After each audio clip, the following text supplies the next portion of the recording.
Growing up, I played a lot of Mario. Mario Galaxy 1, Mario Galaxy 2, New Super Mario Bros., Mario 64, Mario 3, Mario World, Mario Paint, Mario's Time Machine, Mario's... No, I didn't do that one. Now, after all these years, I just want something new. It's like, I want Mario, but wet. It's too bad something like that doesn't exist. Guys, look! Look at these guys. I like those guys. And look here! Mario Sunshine! After the release of Luigi's Mansion in 2001, everybody was itching for more Mario. They wanted an actual 3D mainline Mario game for Nintendo's new Square console. And Mario Sunshine was definitely a game. Coming out in 2002, Mario Sunshine was the first mainline Mario game on the GameCube, and also the only one, and also the worst one, but also the best one. Have I played it? No. I'm just statistically speaking. I personally never had a GameCube growing up. I also never really had access to one. None of my friends had a GameCube. Everybody had a PlayStation 2 or really an Xbox 360 when I was growing up. I was just poor. Although considered to be sort of the black sheep of the Mario franchise, Mario Sunshine has almost a cult following on the internet. I dare you to go on the internet and say something bad about Mario Sunshine and then travel to the rural areas of Mexico at night. And I can't lie, everybody talking about this game, it just makes me feel a little left out. I never got to have that sunny summer fun experience with Mario. But I figured, hey, 24 years later is the perfect time. Let's actually sit down and play Super Mario Sunshine. I already know I'm gonna walk away from this feeling very positive about this game. I love Mario and Sunshine. So put those two things together, how could it fail? Let's see. So we see our hero and his pals on their way to a very deserved vacation to an undisclosed island that Mario will later deny any association with. Peach spots this shadowy silhouette version of Mario in this ad for the resort, and naturally, Mario and Toadsworth are too busy thinking about relaxation and seafood to worry about the actual foreboding villain in the ad for the resort they're headed to. When they arrive, they're of course greeted by a giant poop plant who makes a huge mess all over the airstrip because he's, say it with me now, a giant poop plant. And also Flood, Mario's companion and very unique, frustrating gimmick in this game. Flood is basically a backpack with a little nozzle on it. You can shoot water. You can either shoot it at enemies, you can use it to hover and do some awful platforming. There's a rocket nozzle, there's a turbo nozzle. The possibilities are really endless. Now, even though there was very clearly a giant poop plant in the middle of the airstrip, Mario gets blamed for the mess that gets left after. He's swiftly thrown in prison and sentenced to clean up the island. But the second we start cleaning, Shadow Mario from the ad shows up, which so far this resort is great. Everything they've advertised is here, like the Mario. We spray Shadow Mario with some water. He retreats into this giant M on the side of this building, and that giant M is basically this game's version of the paintings from Mario 64, except way less unique and fun and creative and cool. But we jump in after him, and we're at our first area in this game, Bianco Hills. As far as first levels in Mario games, Bianco Hills is very par for the course. It's very green, very sunny, very happy. Makes me want to actually kill myself. I shouldn't say stuff like that. I better call the hotline. The number you dialed is not in service. Oh yeah, that's right. This first one is actually very simple. All we have to do is fight a giant poop plant and we get the shine. Easy. Our second shine tasks us with defeating Petey Piranha on top of this windmill. Now this is a recurring boss type in 3D Mario games, but I'm pretty sure this is the first time we see him. I don't think he's called Petey Piranha in the other games. I could be wrong, but this is a type of boss we see a lot moving forward. To beat him, we just wait till he opens his mouth. We do a little, you know, and then we ground pound him, and then he's dead. we will not be seeing him again. The third shine in Bianco Hills, we are introduced to a recurring level type where you have to do some platforming with no flood, which 3 levels in is a great time to take away the game's main gimmick, I think. This one's actually very simple, just some basic platforming and you get the shine, nothing much to talk about. Our fourth shine is a red coin mission, another reoccurring mission type in this game. For this one, we have to do a lot of platforming around the windmill area, and I gotta say, I didn't like this one very much. This is the first time where the awful platforming and awful janky movement system of this game are on full display. Every single time I failed this was because of janky platforming. I was over or under timing my jumps. This cloud guy here was knocking me off the platforms when I did get up there. And even when you do collect the last red coin, the shine hops in an Uber and goes 9 miles down the fucking strip, and then I gotta do more awful platforming to go get it. Remember that guy we turned to goo like 3 shines ago? Well, naturally, he's back. A little early to bring an enemy back, but hey, it is what it is. This time, fighting him is very similar. We just have to knock him out of the sky first, and then when he lands, we do the same thing we did before. Not much to talk about, just another PD Piranha fight. Next, we have another no flood level. Did I say these are recurring? Now, just like the first one, this one was very simple. I had no problems whatsoever with it. The movement, the platforming, it all worked out perfectly. I beat it my first try. No issues to speak of. Let's move on to the next one. Now, every 7th shine in every single area is going to be a fight or more like a chase with Shadow Mario. They're stupid simple. You just chase him around, spray him with water. He tries to get away from you, but if you're not 4 years old, it should be relatively easy. Our last shine is another red coin level. Not much to speak of with this one, just red coins on the lake. After my time in Bianco Hills, I have to say, I was feeling ever so slightly underwhelmed. My time in the first area was boring at best, frustrating at worst. But you know what? It's the first area of the game. It's from 2002. Let's give it the benefit of the doubt and move on to the next area, Ricco Harbor. Ricco Harbor actually highlights exactly how I feel about this game. It's so beautiful to look at. The vibes are immaculate. I love what's going on here, but actually trying to play it rather than exist in it is not my favorite in the world. It's so disorienting and confusing trying to navigate this scaffolding area over here. We have a fight with Gooper Blooper, who actually is a pretty cool boss. All you have to do is pull these tentacles off him like an absolute barbarian, and then you grab his lips and just... That's how you do it. Next, we race some bloopers around and we grab a shine out of a cage. This one actually gave me some problems. Really not anything to do with the game. I was just overthinking it. All you have to do is grab a rocket nozzle and get it. I didn't know that.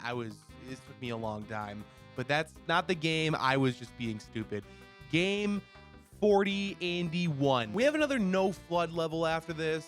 Uneventful again. Then hold on to your seats, ladies and gentlemen. Gooper Blooper is back.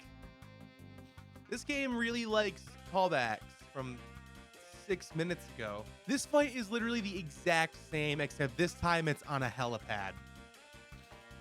Thank you, Mario Sunshine. Then we have another red coin mission where you're racing around on some bloopers. This one gave me some trouble because I could not find that last red coin. I don't know if it was me or if it was in a super cryptic spot. Once I found it, it was pretty obvious, but...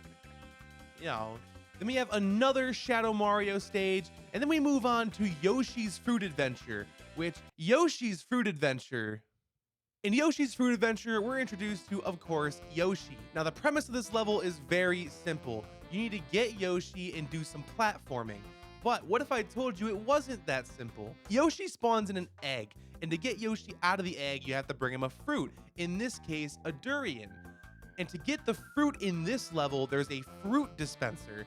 And the fruit dispenser, if only that hotline I called earlier was still active. Oh, yeah, that's that's right. All you have to do to get the fruit to come out is ground pound this switch here, and then it gives you the wrong fruit, of course. And then you go over to this other switch and you ground pound that one, and it gives you the wrong fruit. And then you do it 2 more times and you realize that you can only have 4 fruit on the screen at a time, so you have to wait for them to despawn. Then you do it a few more times, then you get the durian, and then you take it over to Yoshi and he hatches. And then you go to the platforming and you fall and Yoshi dies, and then you have to go back to the fruit dispenser and hit it about 10 more times, and you get the durian again, then you get Yoshi to go to the platforming and you die, and you rinse and repeat that for 45 real life minutes, and then sit there and contemplate how you're doing with your life and why it's all worth it. Is it all worth it? I don't know. I didn't like Yoshi's Fruit Adventure. This is the first time in the game that we combine the clunky movement, the awful platforming and collision detection, mixed with the RNG. This game actually loves RNG, we'll find out. But eventually we got the shine and then we moved on. Around this time, I got to admit, I was getting really impatient, just waiting for it all to click, just waiting for that Mario Sunshine magic to hit me like it did everyone else. At this point, I've spent the majority of my playtime completely frustrated with every aspect of it besides the vibes. You know what? Now is not the time to vent. Let's move on. There's a lot of game left to play. It could still win me over. Next, we have Gelato Beach, which is actually a wonderful tropical beach area. The vibes are immaculate here. The enemies are so annoying. These blue guys will literally flip you into the air, and if you're super unlucky, they will trap you in an infinite loop of getting flung up and taking fall damage over and over again until you... I'm out of people to call, but I gotta call somebody, man. What on earth are you doing there? Didn't you get the memo? The place is closed down. Oh, yeah, that's right. So the first level, we have these little plants sticking out of the sand. You spray them with water, and a bunch of nonsense happens when you spray each one. The only one we're interested in is the one that gives us the sandcastle that transports us to another no flood level. This one actually was very simple. You just have to do some platforming on these blocks of sand that like disintegrate as you walk across them. I think I died once. These guys are ugly and I don't like them. Next, we have these fellers all over the mirrors, and the sandbird egg isn't getting any sun. So we have to take them out by ground pounding the mirrors on the other side that they're on. Relatively simple. And then we have to fight Wiggler is his name. There's an L. Just like all the bosses in this game, Wiggler is no problem. He's running around the sand. You spray the dune plant thingies. They pop up. He falls over. You ground pound him. Done. And then after this, the sandbird hatches, which... yeah, I guess. I suppose that is a sandbird, isn't it? This one's another red coin mission. Relatively easy. You just gotta grab the red coins while not falling off the bird. Easy enough. Why is he a bird made of sand blocks? Is this the best they could do? You're telling me that hatched out of the egg? That doesn't make any sense. This game has such a unique art style to it, and they just throw that in there? Come on, man. Next, we have another mission completely ruined by this game's awful jankiness, the Watermelon Festival. Now, you spawn in, and there's these guys having a biggest watermelon competition, as you do. Very conveniently, somebody left their planet-sized mutant watermelon on the top of this hill, apparently completely unrelated to the biggest watermelon contest because no one's claiming it. So I'm gonna go ahead and roll it down the hill, and then it's gonna explode. I'll roll it down the hill. I'm not really gonna hit anything, but it's gonna explode, and then I'll get it down there, and I'll take it on the dock, and I'll try to get it down the path, and it'll hit the water, and it'll explode. I hate to be so negative towards a game loved by so many, but I'm just not getting it. I don't understand. Like don't get me wrong, I'm seeing the appeal. Like, it's definitely a Mario game, but I've been upset the whole time playing it. At this point, there's been nothing that has made me be like, oh, that's so awesome. I love this game, Mario Sunshine. Ooh, yeah. I haven't been like that at all. I've just been more like, Mario Sunshine. I curse this game. I really don't want to keep repeating myself here, so we're going to save the rest of my opinions for the end. Whoa, now we're in a gosh darn amusement park. The rides are riding, the drinks are pouring, the giant mechanical Bowser is... what? There's a giant mechanical Bowser! Yeah, no worries, we'll just hop on a little doohickey car thing here and blow him the fuck up. At this point, I was locked in. I was determined to finish this game. Around this time, I was under the impression that all you had to do to get to the final area was get 50 shines. But no, you have to at least fight Shadow Mario in every level, which, as I said before, is the 7th shine in every level. So I was a little upset, but we kept on trucking. I was grabbing red coins, doing the surprisingly easy No Flood and Shadow Mario levels. There wasn't really much to write home about. There's this one annoying level where you're on the same doohickey that you shoot Mecha Bowser with, and you have to shoot these balloons. And it only took me a few tries, but the level itself lasts like 5 minutes. So that amount of tries was actually still pretty annoying. This is a really good time to say that I didn't exactly go for any of the extra shines in this game. I did get a few miscellaneous shines around Delfino Plaza, but the secret shines in each mission, the 100 coin shines in each mission, if you're familiar with Mario 64, you know what that's about. I didn't really get any of those. I know a lot of people like to be completionists, but I don't know, the last guy on YouTube I heard calling himself a completionist, things didn't end too well for him, so I don't know if I want to associate myself with that word. That was a joke. There was this pretty interesting level in Noki Bay where you have like an eel and he has the dental hygiene issues and you got to spray the yuckiness off his teeth. And then after that, you harvest the shine out of his gold tooth. You know, just like you do in all the other Mario games. There was these levels in Pianta Village where these chain chomps are on fire and you gotta throw them in the water. And there's another one with this big chain chomps on fire and you gotta throw them in the water. And there's Goopy Inferno where you gotta spray a bunch of stuff. And there's this mission where you go to a hotel and spray a bunch of stuff. There's also a fight with this game's iteration of King Boo, where he uses the power of RNG to mildly annoy you for 10 minutes if you're lucky. Essentially, this fight is casino themed because you're inside of a hotel casino. All you have to do is wait for him to roll fruit, throw a pepper at him, and then throw a fruit at him because everyone knows ghosts hate spicy food and get hurt by fruit.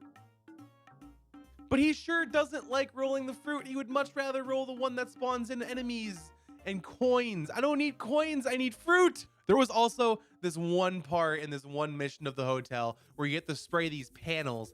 And this part was just really frustrating. It's so small, but every time you spray one panel to flip it over, the surrounding 6 also get sprayed. And eventually I figured out a strat to do it one by one, but jank. All right, final Shadow Mario down. It's time to move on to the last area and finish this wonderful adventure I've been on. This is it. Our journey through Mario Sunshine is nearing its end. Finally. We chase Bowser Jr. to Corona Mountain, where everything is on fire. There's these platforms that are a little bit on fire. All you gotta do is spray them with the hover nozzle and they go out. Super easy. All you have to do is jump. It's presented like it's some sort of challenge, but at this point, using the hover nozzle is just regular platforming for you. So all you really do is jump over there and no fire. And there's these spike ones. You just time it right and don't land on the spikes. It's not very hard. And then there's a boat. There's a boat here. Boats are pretty I've been on a boat before. I know how those things work. I can, oh geez. Oh, fuck, man. Come on, man. Come on, the boat. It goes the wrong, you're supposed to go that way. The boat, you're supposed to, no. I don't like the boat. I don't like the boat, guys. I don't like it. This boat part just sums up every problem I have with this game. I mean, I don't understand how the boat even works. From what I gathered, if you're sitting in the front of the boat, it's right to go right, left to go left. But then if you're in the back of the boat, it's mirrored. But no matter what part of the boat you're in, it's forward to go back, back to go forward, which that part makes sense. But it wasn't seeming like that was the case. In my experience, it was just whatever direction I wanted to go, the boat went in the opposite direction and ran into whatever the fuck was there. This part, I died about 1,000 times. Luckily, the level does give you 2 1-ups because Nintendo knew people would actually break their GameCube in rage if they game overed here. And then eventually, I just got kind of lucky and beat it. After this is a very uneventful platforming section with these clouds. And then we get to the top and it was Bowser all along? And he talks? Book didn't say anything about this. Guys, I have 15 hours of pure raw frustration built up and we are going to take it out on Bowser.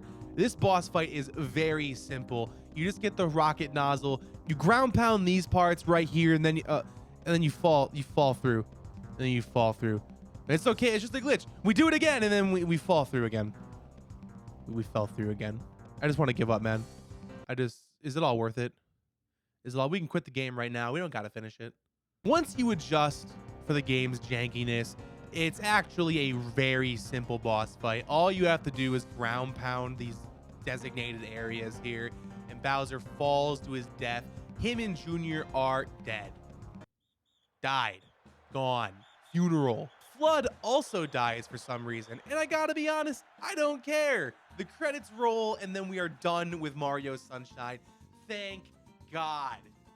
So 24 years later, I have finally finished Mario Sunshine, and I gotta say, I didn't exactly walk away feeling like I thought I would. This game has an unmatched atmosphere to it that does definitely make it stand out, not just from other Mario games, but this generation of games in general. The scenery, music, the art direction, it all just creates this amazing atmosphere that makes me just want to sit on the beach and exist in this universe.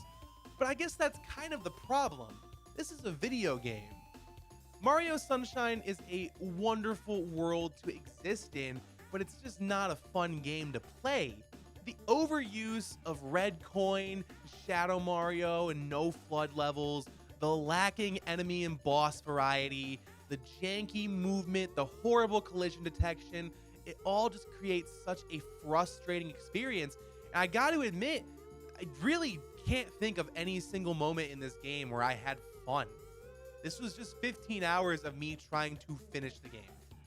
I wanted nothing more than to love this game and add another wonderful Mario adventure to my life. But it's just not how it worked out. And I hear them say they love this game, and I don't think they're lying, but it's like if there was a new car, a new Chevy Tahoe, if you will, and everybody is saying how great this new Chevy Tahoe is. It drives so smooth. I'm never gonna own another car as long as I live. And then I drive it, and it has a feature where if you go over 20 miles an hour, it explodes and smells like shit and pisses you off, and I hate it. It's like, I hear everyone, yeah, this car is awesome, but in my experience, I didn't like the car. Now, I'm not at all saying you shouldn't enjoy Mario Sunshine. If this is your favorite Mario game or your favorite game in general, I'm happy for you. I have my fair share of games that I love, but nobody else does. You ever play Spider-Man 3 for the PlayStation 2? I have, and I loved it. If your personal experience with this game was positive, that's fine.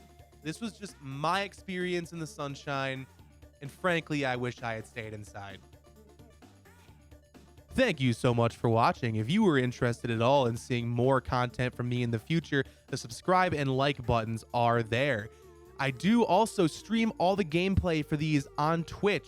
I don't exactly have a schedule, but if you want, I will have my Twitch and my Discord in the description below. Both of those will give you notifications for when I go live. If you want to come hang out, talk to me, annoy me, backseat game, whatever, watch me die a lot, depending on what game I'm playing. Anyways, thank you so much.